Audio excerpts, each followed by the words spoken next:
Hi, can you give me advice? I'm a new Muslim, but I can't seem to pray 5 times a day. It's because it's been a year now, but does God really even care if I pray 5 times as long as I'm doing good, right?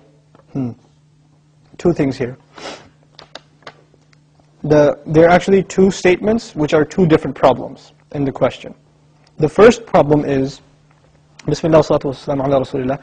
The first problem is, I can't pray 5 times a day. I can't do it. Now, I don't believe you. Whoever said I can't do it, I don't believe you. You know why? Because I believe Allah. Now, I didn't say I believe in Allah. I said I believe Allah. There's a difference, right? I believe in Allah means I believe Allah exists. I believe in Him. But when I say I believe Allah, it means I believe what He says. He says, subhanahu wa ta'ala, لا يكلف الله نفسا إلا وسعها. Allah does not burden anyone except unless they are able to carry that burden. This is what Allah said. Allah said He does not burden anyone with any responsibility unless they are capable of living up to that burden. This is what He said. You're saying you're not able to live up to a responsibility that Allah gave you. Isn't that true? You're saying, I can't pray 5 times. It's too much. And Allah is saying, yes, you can. So I have a choice between believing you and believing Allah. And perhaps, if you didn't realize this, maybe you're lying to yourself.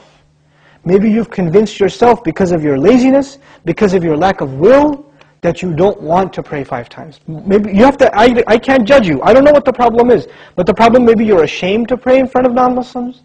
People can take 15-minute cigarette breaks at work, right?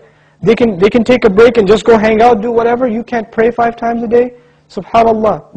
In this part of the world, where I used to, when I used to work in New York City, I would see Muslims praying all over the place. In the middle of 5th Avenue, on the curb, the guy is making salah because it's time. Or in the university, you open the copy machine room in the library, and there's like 3 guys praying right there, making salah. Muslims will pray. If there's time, we're going to pray. That's it. We're going to pray. So there are no excuses. That would be the cops. Stop? All right. Okay. So that's the first thing. Allah said you can. If Allah gave this burden upon you, and He did in fact, then you can. Convince yourself of that. And rely on Allah, He'll make it easy for you.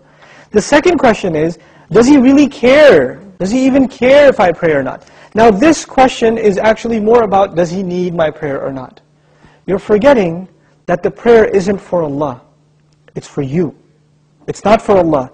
If all the people in the world, all they did with their life was pray to Allah, it would not make Him any richer. It wouldn't add to His kingdom because He already owns all of kingdom. And if no one mentioned Allah ever again, it doesn't diminish His dominion, His kingdom, His glory in any way. He doesn't need us. We need Him. We need Him. So the question is, do you feel like you need to pray?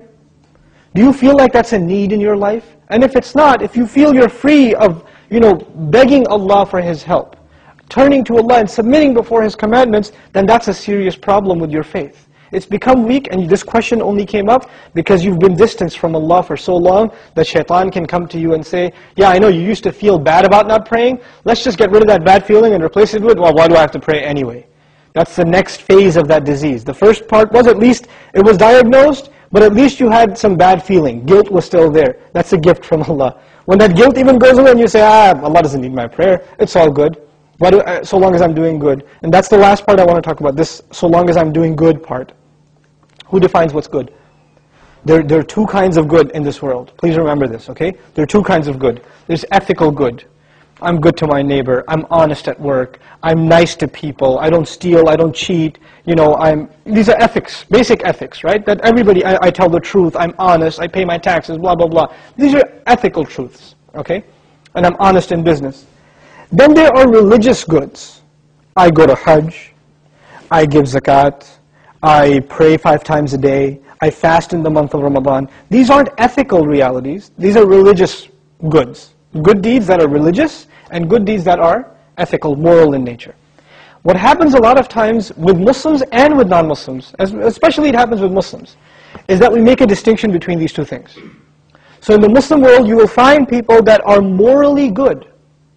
They're nice to their family, they take care of their kids, they're responsible in the household, they're nice to their neighbors, they're honest at work, good people. But guess what? No religion. I don't need religion to be good, is what they say.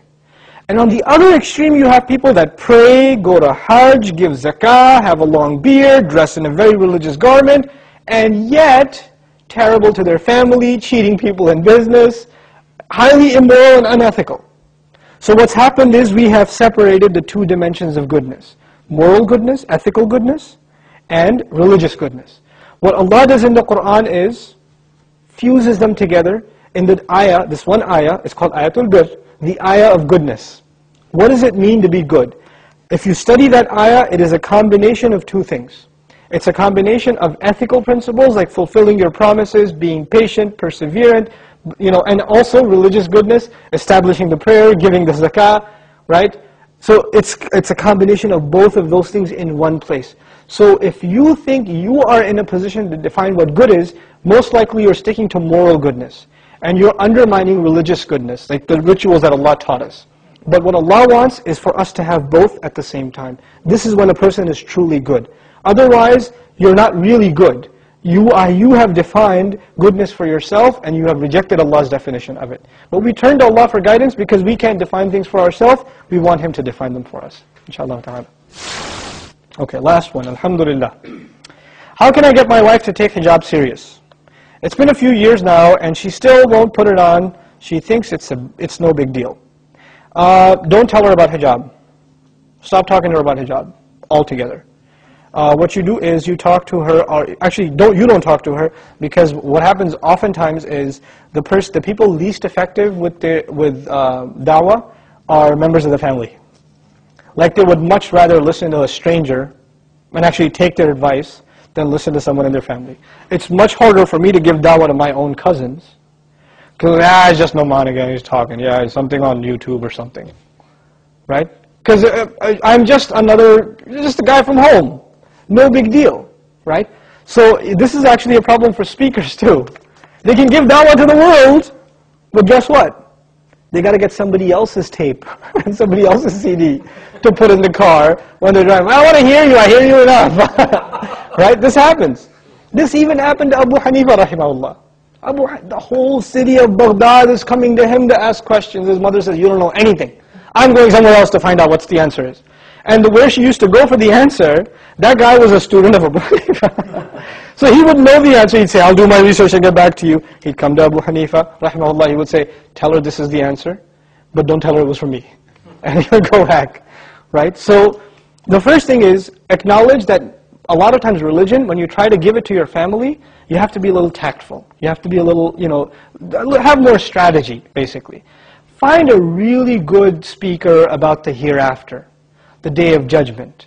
The biggest problem for your wife, first of all, is not hijab. Hijab is a symptom, not the disease. The disease is a weakness of iman.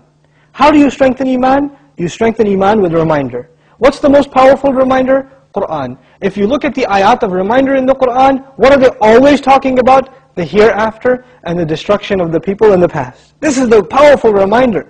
People that didn't listen, look at what happened to them, look at what's going to happen to them, right?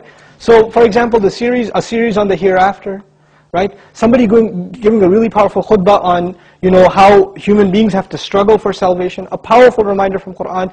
If you make that a culture in the family, where every day, 15, 20 minutes, we're going to listen to something from the Quran in a powerful way. Right? There's plenty of speakers and resources available nowadays that you can listen to. Like, the Awlaki series on the hereafter is great, I think. And I know people that got off their mortgages after listening to that CD. They got out of riba. It was that powerful. So, take advantage of those kinds of resources and understand that you are not always the best means of da'wah to certain people. Certain people need to hear it from somewhere else. And, we can't make da'wah to everyone. There are some people we have an effect with, some people we're completely useless with. Right? So everybody has their audience. So inshallah ta'ala, that hopefully helps you with the situation of your spouse. And last thing I should say about that, my gut feeling is her problem isn't intellectual. Meaning it's not like she's not convinced it's important. It really is, she doesn't see the seriousness of obeying Allah in every last commandment. That's the real issue. Once that's resolved, hijab is going to come anyway. And among other things, inshallah ta'ala. All done?